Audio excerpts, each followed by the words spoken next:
स्वामी समर्थ. महाशिवरात्रीला अशी करावी शिवाची पूजा, हे नियम विसरू नका. यावर्षी 2024मध्ये महाशिवरात्री 8 मार्च रोजी शुक्रवारी आहे. महाशिवरात्रीच्या दिवशी उपवास करून भगवान शंकराची पूजा करण्याची परंपरा आहे.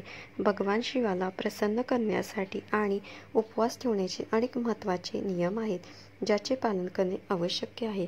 या नियमाचे पालन केल्यास महाशिवरात्रीचे पूर्ण फळ लवकर मिळते आणि भगवान शिवाची कृपाही कायम राहते, असे मानले जाते. काशीचे ज्योतिषी चक्रपाणी भट्ट यांच्याकडून महाशिवरात्रीचे व्रत आणि उपासनेचे महत्त्वाचे नियम जाणून घेऊ. महाशिवरात्रीचे व्रत आणि उपासनेचे नियम. 1. महाशिवरात्रीचे व्रत आणि उपासना करणाऱ्यासाठी पहिला नियम म्हणजे 1 दिवस आधी तामसिक अन्न, मद्यपान, धूम्रपान इत्यादी सेवन करू नये. 2.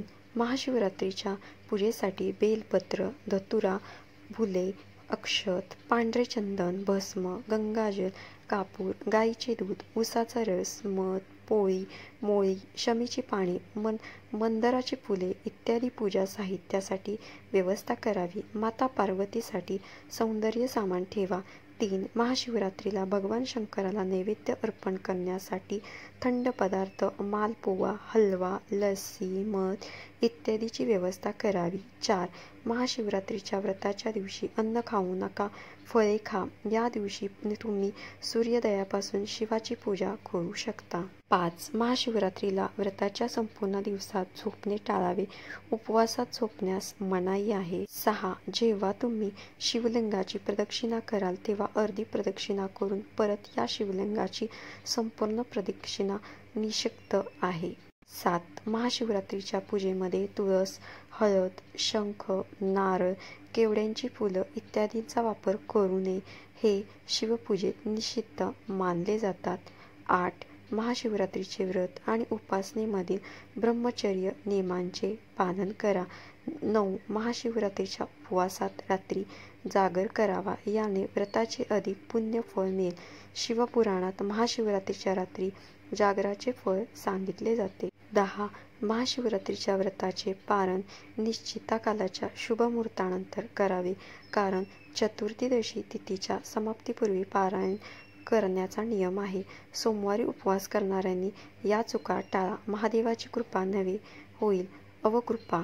हिंदू धर्मात भगवान शिवांचे असंख्य भक्त आहेत, जे सोमवारी उपवास करतात. महादेवाला प्रसन्न करण्यासाठी त्यांची पूजा सोमवारी करण्याची प्रथा आहे. सोमवार हा भगवान शिवाला समर्पित आहे. तसं बघायला गेलं तर एक कळश पाणी अर्पण करूनही भगवान शिव प्रसन्न होतात. सोमवारी महादेवाच्या पूजेदरम्यान भगवान शंकराला अनेक वस्तू अर्पण केल्या जातात, परंतु अशा अनेक गोष्टी आहेत ज्या चुकूनही सोमवारच्या उपवासात करू नयेत. यामुळे भोलेनाथ तुमच्यावर क्रोधित होऊ शकतात. सोमवारी उपवास करताना कोणत्या गोष्टी लक्षात ठेवाव्यात?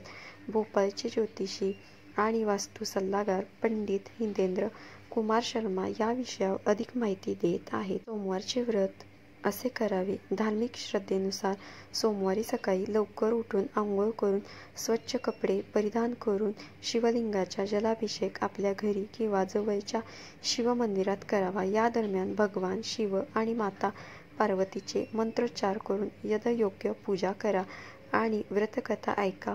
सोमवारच्या उपवासात एकाच वेळी अन्न घेणे योग्य मानले जात नाही, पण काही वेळाने तुम्ही फळे घेऊ शकता. भोलेनाथाच्या पूजेत या चुका करू नका. सोमवारी भगवान शिवाची पूजा करताना दुधाचा अभिषेक करण्यासाठी तांब्याचे भांडे वापरू नका.